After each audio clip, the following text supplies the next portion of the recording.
2022. За энэ хоёулаа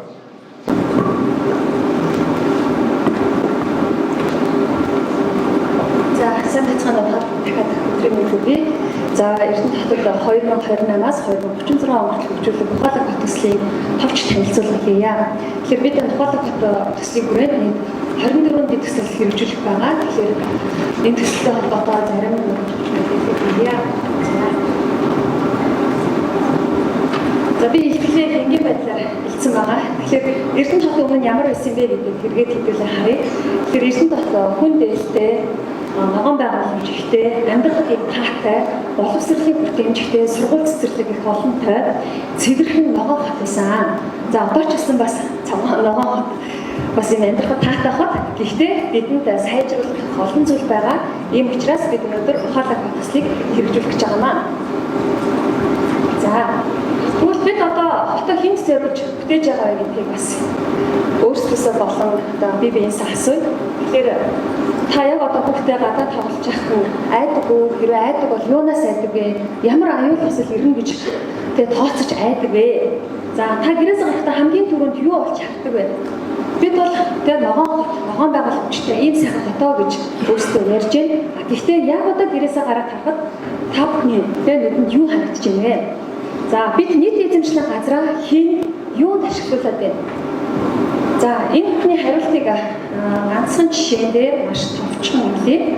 За эхний зураг дээр ногоон байгууламжийн дээр байгаа автомашиныг харж байна. Бид өөрөөр хэлбэл ногоон байгууламжийн газраа автомашин тавьсан байна. Хоёрдугаар явган үний зам дээр автомашин тэгнээ зогссон байна. Бид хүүхдэд ирдэг. Хүүхдүүд маань аюулгүй зорчих тэр хэсэгт маань автомашин байна. За гурав дахь зураг бол ертөнцийн өглөөний зураг байгаа. Өглөө бол автозам дээр бол автомашин төвжирэлтэй бол явган үний зам дээр цөөхөн хүн байна. За хамгийн сүүлийн тэр зураг бол Эрдэнэ хотын нийт орон сууцны гаднах дүр зураг. Өөрөөр хэлбэл бид гадаа гараас суухад ногоон байгууламж байна уу? Төгчл үйлчлэгээ байна уу? Яг л ийм нэг юм автомашин эзлэгдсэн юм шиг ийм мэдрэмж төрдөг. За хамгийн сүүлийн тэр зураг бол Эрдэнэ хотын одоо Улаанбаатар хотын араас ороход тун эрсдэлтэй байж болох одоо хотын автозамын төвчрэл байгаа. Эрдэнэ хотод өглөө 7:30-аас 9 цаг, өдөр 12:30-аас 12-оос 1:30-ийн хооронд, за өдөр 4:30-аас 7 цагийн хооронд бол Эрдэнэ хотын төв автозам бол маш их төвчирж байгаа. За тэгвэл Эрдэнэ хот анх төлөвлөгдөлтөө 2000 автомашин одоо зорчих юм төлөвлөлт байсан боловч өнөөдрийн байдлаар Эрдэнэ хотын хувьд 20 өрх бүр нэг машин гэж тооцох юм бол автозамын ачаал 15 дахин нэмэгдсэн байна. За дахиад жишээн дээр автомашины жишээн дээр ингээд хэлбэрлэе. Тэгэхээр бид юу нэг яах гэж амьдрдаг юм? Бидний ер нь амьдралын зорилго юу юм? Бид өглөөнөөс орой хүртэл ажиллаж хөдөлмөрлөхдөө ер нь бидний олж байгаа орлого юунд зориулагддаг юм бэ гэдэг. За автомашин бид нэг лизингээр авдаг, нөгөө автомашиндаа бензин хийдэг, нөгөө автомашиндаа зориулаад гараж, газар авдаг, гараж барьдаг, буцаад бид нар сервис үйлчилгээ хийдэг. Тэгээд буцаад төр яадаг вэ гэхээр бидний автомашинд зориулаад автозамаа өргөдгөөд байдаг. Тэгээд засаад байдаг, шинжилээд байдаг, нөхөд байдаг. Гэхдээ ингээд нэг ийм л урсгал явдаг. Тэгэхээр бид яг юунд бидний зорилго ер нь юу юм? Бид юуны төлөө амьдарч байгаа юм? За энэ олон асуудлуудыг ганцхан манай Эрдэнэ хотод ч юм уу манай Монгол улсад бидэрт тулгамдахгүй улс орон болгоны нэг өөрсдөө тулгамдсан асуудлуудыг шийдвэрлэж эхэлсэн. Шийдвэрлэж явж байгаа. За тэгвэл энэ асуудлыг хэрхэн шийдвэрлэж байгаа гэхээр илүү одоо ухаалгаар буюу одоо хүмүүсийг одоо илүү зохистой хэрэглээ одоо чиглүүлэх тийм илүү хэрэглээгээ багасгаж илүү ухаалаг хэрэглээнд шилжихийг уриалж байна. Хоёрдугаарт илүү нөөцийн хэмнэж байна. Үр ашигтай зарцуулж байна. Гуравдугаарт эрүүл аюулгүй байдлыг хангахад чиглэж мэдээллийн технологиг ашиглаж үндсэн өгөгдөл дата бий болох чиглэлээр ажиллаж байна. За тэгвэл Орхон аймаг яг л энэ асуудлыг шийдэхийн зорилгоор ухаалаг хот төслийг хэрэгжүүлэх гэж байна. За тэгэхээр ухаалаг хот гэдэг маань зохистой хэрэглэм, за тогтвортой үйлдвэрлэлийн эдийн засаг юм, за мэдээллийн технологи ашигласан шийдвэр гаргалт юм аа. Өөрөөр хэлбэл эрчим хүчний хэмнэлтэд барилга, за ухаалаг гэрэлтүүлэг, автоматжуулсан тээврийн систем зэрэг технологи зориулсан ухаалаг дэд бүтцийг хөгжүүлэх юм. За мөн иргэдэд зориулсан мэдээлэл технологи аппликейшн, цахим платформуудыг ашиглан хотын үйл ажиллагаанд дэдгтээ оролцох боломжийг бүрдүүлэх юм аа. За байгаль орчны нөлөөллийг бууруулах, за мөн одоо нөөцийн бүр ашигтай ашиглах, хог хаягдлын менежментийг сайжруулах, тогтвортой хөгжлийг хангах нь ухаалаг хотын гол зорилго байгаа. Тэгэхээр бид ийшээгээ зорж байна. Тэгэхээр үүний тулд бид юу хийх вэ? За ухаалаг төслийг хэрэгжүүлж түүний хүрээнд бид дагаж хэрэгжүүлэх юм 24 дэд төслийг бол урьдчилсан байдлаар боловсруулаад байна. За эдгээр 24 төсөл нь нийгмийн эдийн засаг, байгаль, орчинд ээлтэй, за нөөцийг хэмсэн, эцсийн дүндээ хүний амьдралын чанарыг сайжруулахад чиглэсэн ийм төслүүд юм аа. Тэгэхээр эдгээр төслүүдийн товч танилцуулгыг доор нэг давхар бас хийж байгаа. Хоёрдугаар open.erdөнцig.com сайт дээр эдгээр мэдээлэлүүд маань бол байгаа шүү. За ухаалаг төслийн хүрээнд бид нэр юуны төрөнд нийгмийн тээврийн дэд бүтцийг сайжруулах, эдийн тээврийн үйлчлэлийн чанар хэмжээг нэмэгдүүлэх, за орон сууцны улс эрчим хүчний хэрэглээг зохистой хэрэглээд хүргэх, саарал усыг дахин ашиглах, за ус улаан болон бохирын ухаалаг тоолбор хяналтын удирдлагыг бий болгох, авто замын ногоон бүсийг бий болгох, за камерын хяналтын ухаалаг удирдлагын системийг бий болгоход чиглэсэн ийм 24 төсөл байна. За үүнээс бас бид нар онцлог хэлэхэд бид нар ахаа нэг болоод биотехнологид чиглэсэн үйлдвэрлэлийн дэд бүтцийг хөгжүүлэх зорилготой байгаа. Өөрөөр хэлбэл бид уул уурхаанаас хамааралтай энэ нөхцөл байдлаа өөрчлөхөд бид нар илүү боловсруулах үйлдвэрүүдийг байгуулах хэрэгтэй. Тэгэхээр эдгээр үйлдвэрүүдийг байгуулах маш олон хүчин зүйлсүүд нөлөөлнө. Өөрөөр хэлбэл бид нар хүний нөөц хэрэгтэй, төр хувийн эрчим хүчлийн оролцоог сайжруулах хэрэгтэй, гадаад хамтын ажиллагааг бий болгох хэрэгтэй, пластик хөгжүүлэлтийг системийг бий болгох хэрэгтэй. За хөдөө аж ахуй болон тармил түүхийд, байгалийн гаралтай түүхийдтэй нөөцийг түшиглэн шинжилгааны судалгаанд суйрлан бид энэ боловсруулах үйлдвэрүүдийг хөгжүүлэх хэрэгтэй юм аа. Тэгэхээр бидний одоогийн төсөөлж байгаагаар бол бид 600 га талбайд 300 мянган метр квадрат талбайд ажлын байр 17 мянган хүнийг ажлын байртаа болгох ийм боломжийг бид нар бас эрэлхийж өнөөдрийнхөө төсөөллийг гаргаж төлөвлөлтүүдээ хийгээд судалгаанд ороод байна.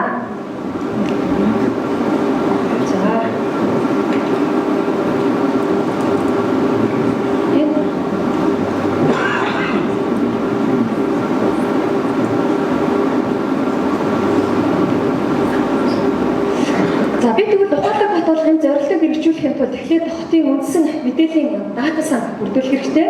За энэ мэдээллээр тулгуурлан цаашдын хөгжлийн шийдлээ гаргах юм аа. За үүний тулд нийгмийн эдийн засгийн бүхий л үзүүлэлтийг хэмжих юм 450 индикатор бүхий орон зай судалгааны их хөгжлийн open.erdөнцig хэмээх санал бүрдүүлж байна.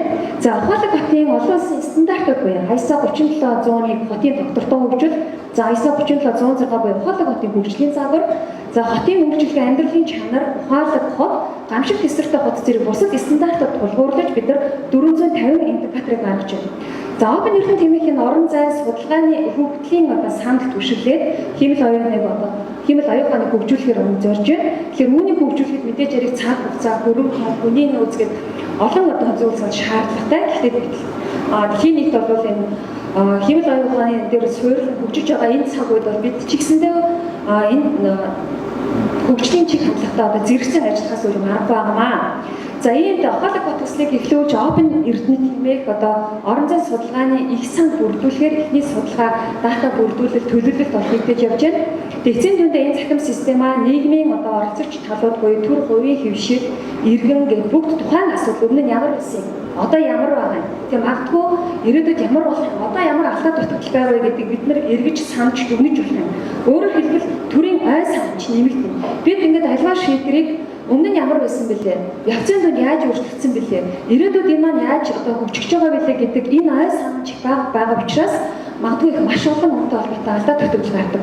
Тэгвэл open.erdөнцig хэмээх энэ орон зай хөгжлийн дата сан дээр бид нар илүү бодлого шийдвэрийг төрийн ой санчийг сайжруулах чиглэлээр энэ дэрэгдэд гарч ирэхэд үр дүнгийг илүү ойлгох шаардлагатай байна. За хоёрдугаар иргэд бол илүү мэдээлэлд орж эхлэн, хянаж эхлэн, оролцож эхлэн, иргэн өөрөө амьдралаа төлөвлөлтөдөгтэй адилхан орон аймгийн энэ хөгжил цэцэглэлийн бодлого шийдвэрлэлээр өөрийнхөө амьдралыг хэрхэн уялдуулж яаж шийдвэр гаргах вэ гэдэг дээр иргэд бол энэ open.erdөнцig гэсэн энэ платформоос илүү мэдээлэл авч иж өөрсдийн төвлөлтөд шийдвэр гаргах ийм боломж өгч байгаа. Тэгэхээр өөрөөр хэлбэл төр илүү мэдээллийн нэгтгэх цэгцлэг иргэн илүү оролцох. Гэхдээ ямар харилцааны хүрээнд ямар энэ шигмийн хүрээнд бид илүү оролцож болох вэ гэдэг маань ерөөсөө мэдээллийн ил тод байдал мэдээллийн нээлттэй энэ хөгжлийн сан дээр түшиглэн шийдвэр гаргах юм. Ийм учраас Эрдэнэ хотын ухаалаг хот гэсэн энэ зорилт төслийн хүрээнд бид нар open.erdөнцig гэсэн орон зай хөгжлийн дата сангуудад бүрдүүлэхээр ажиллаж байна. За Эрдэнэт хот өглөө бас Бахмук захирлаас хэлжсэн Эрдэнэт хот Эрдэнэт үйлдвэр бол хамтраад Эрдэнэт жишээ хэлбэл гэсэн 12 төслийг бол хэрэгжүүлэх байгаа. Тэгэхээр Эрдэнэт үйлдвэрийн хувьд бол 6 төслийг нь Орхон аймгийн засаг дарганы тамирын газраас 6 төслийг хэрэгжүүлэх байгаа. Тэгэхээр Орхон аймгийн засаг дарганы тамирын газраас хэрэгжүүлж ажиллах одоо ямар 6 төсөл байгаа вэ гэхээр түрүүн сольжуу дарга хэлсэн эрүүл оюунлаг хот байна. За Ухаалаг хот байна, Чанартай ах зам хот байна, за Төлөвлөлтөй хот байна, Ногоон хот байна гэдэг. Өөрөөр хэлбэл Орхон аймгийн засаг дарганы тамирын газраас эдгээр 6 төслийг бол хэрэгжүүлэхээр өнгөрсөн он Эрдэнэт үйлдвэрийн ерөнхий захирал болон аймгийн засаг дарга хамтран ажиллах санал жижиг байгуулсан байдаг. За мөн өнөөдөр бас аймгийн засаг дарга та бүхэндээс 2036 он хүртэл хэрэгжүүлэх хөгжлийн үндсэн үзэл баримтлалыг танилцуулахдаа бас яг энэ Ухаалаг хотын хөгжлийн чиг хандлагыг бас та бүхэндээс өглөө товч дурдсан байгаа.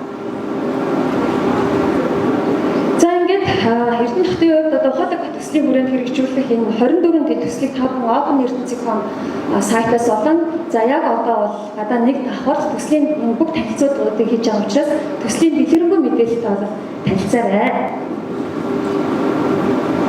За ингээд эцэст нь ер нь яг бид яах гэж амьдрэх юм бэ? Бид нар ер нь энэ Ухаалаг хот төслийг хэрэгжүүлээд яах гэж юм бэ? Ямар үр дүн хүлээж байгаа юм бэ гэдэг дээр бас товчхон хэлье.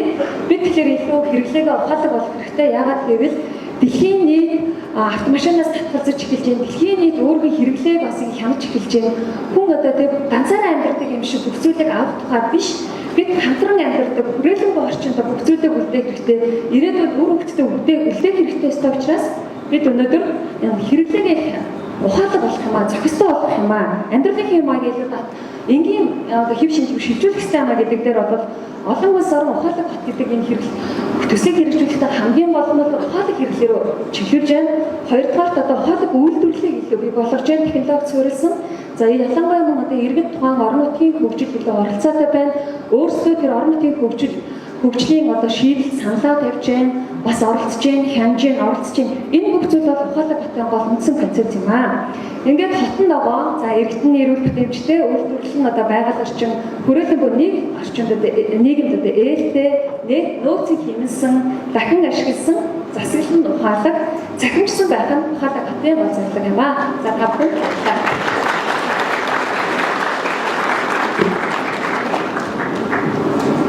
За таныг эндэрт үлдэхийг хүсэж байна. Багш нар бол санал шүүмжээ хийж байгаа учраас та бүхэн итгэгч рүү маань хандаад хэлнэ гэж итгэж байна. Асуулт хариулт бол явахгүй. Ягаад гэвэл бид хэд одоо их цаг идэх болов гэж боломжж байгаа. Тэгэхээр бүгдээрээ саналаа шүүмжээ нэмж хэлэх одоо зөвлөгөөгөө байвал манай хоёрын эрдэнэ хэсэг хариулт зөвлөгчд харамгүй сайхан хэлээд өгөөрэй. За 5 багш сууж байгаа учраас нэг багш 3-аас илүү минут ярихгүй байвал бүгдээрээ хугацаанд амжина гэж найдаж байна. Заавал бас бүгдээрээ ярих бол албагүй.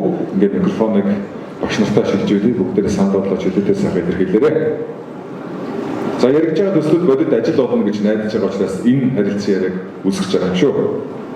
За би ганцхан санал хэлчихье. Биотехнологийн том засварыг төлөвлөж байгаа юм байна. Тэгэхээр харьцангуйгаар орон нутагт болвол нөгөө биотехнологи эрдэмтдийн нөөц одоо нийслэг бол арай бага байгаа учраас одоохондоо тийм учраас энэ дээр бол олон талт хамтын ажиллагаа, салбар дундын хамтын ажиллагааг анхнаасаа одоо төрийн өмчийн гэж ярьдаг одоо хүний нөөц хамгийн ихтэй сургуулиудтайгаа эхний ээлжинд хамтраад шуурхай ажиллах их зүйтэй байхаа гэж харж байна. За хоёрдугаар Ухаалаг хот үнэхээр одоо 36 он хүртэл яг энэ аль нэгэн одоо улс төрөөсөө хамаарсан энэ төлөвлөгөөгөө хэрэгжүүлээд явах үнэхээр сайхан төлөвлөгөө хийж байгаа байна гэж харж баярлалаа.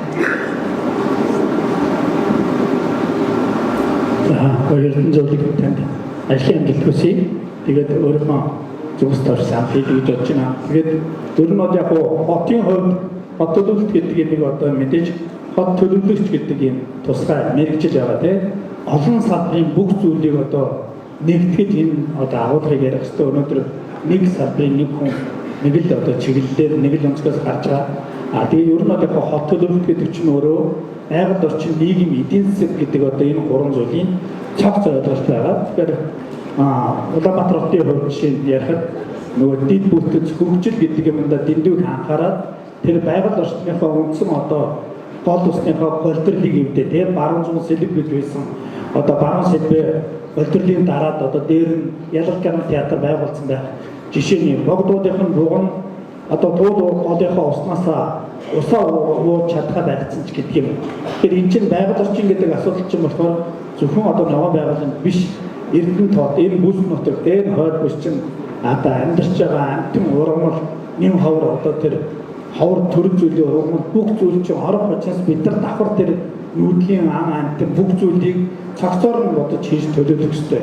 Зөвхөн ухаалаг гэхээр ухаалаг тээвэр ухаалаг одоо юу гэдгийг эрчим үйлдэл бүтц гэдэг талаасаа илүү нөгөө талаасаа байгаль орчин гэдэг зүйлээ битгий хаяасаа энэ дээр амтэн ургамал нүүдэлдэг шийдэлтэй бүх зүйлийг цогцоор нь хардаг байх юм бол энэ ч өөрөө бодит утгаараа ухаалаг болох юм болов уу гэж. За дээрээс нь мэдээж энэ Эрдэнэ хотын хувьд энэ одоо бүх ажлыг бас удирдлагуудын зүгээс өөрснөө энэ одоо алхмуудыг хийж байгаа одоо сайшаалтай боловч энэ бүх зүйлийг нэгдсэн байдлаар бид нар хоорондоо ойлголцохын тулд нэг хил байх ёстой. Тэр хил нь бол мэдээж олон улсын стандарт гэдэг нэг ойлголт ярьж байгаа тийм ISO 37106 гэдэг олон стандартыг жагсаасан байна. За мэдээж энэ дотор бол нөгөө саний миний ярих гэдэг 9,114,000 гэх жинхэнэ нөгөө байгаль орчны чинь нэгдсэн менежменттэй холбоотой стандартууд байгаль одоо харагдахгүй байна тийм. Тэгэхээр ер нь бол Эрдэнэт өөрөө цаашдаа ухаалаг энэ хотынхоо тухай ярих гэж байгаа удирдлагынхаа төвшнгөөс эхлээд энэ олон улсын стандартын нэгдсэн менежментийн тогтолцоог хэрэгжүүлээд явах юм бол хоорондоо нөгөө ойлголцох үг хэллэг маань өөрөө стандарт гэдэг чинь өөрөө минимум хэмжээ мөн дээрэс нь ойлголцохын хувьд олон улсынхаа одоо төвшөндөө ч гэсэн нэг хэл гэж үздэг учраас энэ одоо стандартыг одоо удирдлагын төвшөндөө барьж явах юм бол илүү их богино хугацаанд үр дүн гарах юм болов уу гэж ингэж бодож байна. За баярлалаа.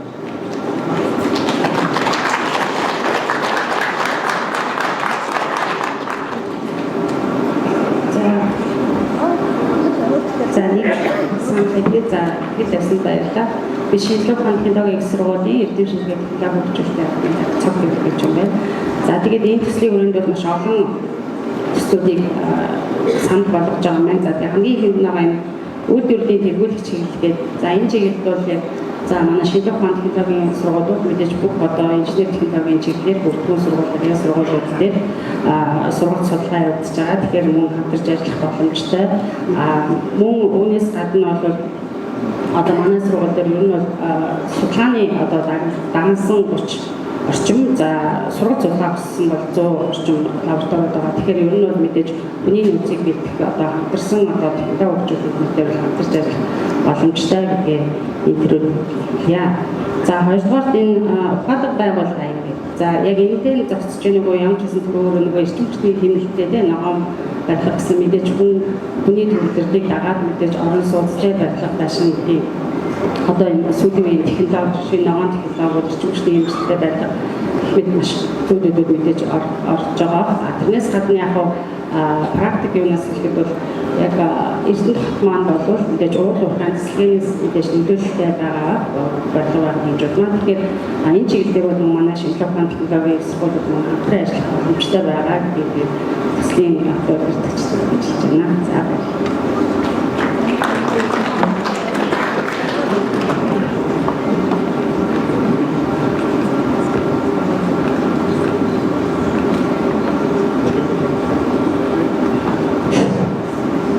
хадсан хэлхий. Ер нь бол одоо ингээд бид нар хотын төлөвлөлт хийх явцдаа төр хувийн хвшлэг гэж юм. Уг нь бол наад олон улсын зарчим чинь төр хувийн хвшил эрдэмтдийн байгууллага гэдэг трипл ойлголт. Тэгэхээр дандаа эрдэмтдийн байгууллага яаж юм болж байна. Бид нар хөгжил ярьж байна. Одоо ингээд юу гэдгийг цаг бүрийн эдийн засгийн өсөлт ярьж байгаа цаг бүрийн хөгжил ярина. Одоо дахиад засах цаг төмөр цагтаа бид нар хэрэв хөгжил ярьж байгаа шинжлэх ухааны технологи инноваци эдийн засгийн технологиас тэгэхээр сая томьёо модератор болоод ирсэн шинжлэх ухааны байгууллагын тухайн асуудлаас судлаач жишээ нь би одоо яг уучлаарай айгуу гоё хэлэхэд боллоо гэхдээ нэг юм байна. Монголчууд шүү дээ юу гэдэг автомашин авсан одоо Улаанбаатарын үйлчлэг Америк нэгдсэн улсын Европ яг монголчууд автомашин авчаад автомашинаар чи би явгүй явчих. Энд бөөгнөрөд гэж боддог. Зан төлөв тийм хүмүүс биш байна.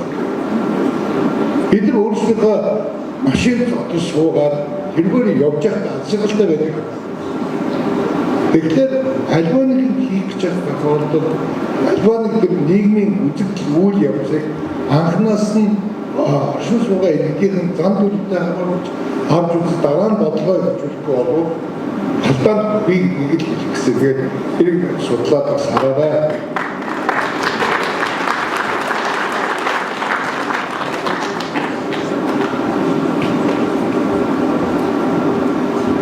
Энэ цаасан дээр байгаа, тэгээд дэлгэцэн дээр байгаа ажил, бодит ажил болоход та бүхний оруулж байгаа сандууд чухал гэж бол хүнэлж байна. За ингээд дараагийн илтгэгчийг хүндэтгэлтэйгээр эндэрт өрн залъя. За дараагийн илтгэлийн сэдэв бол цэвэр агаартай хот төсөл. Энэ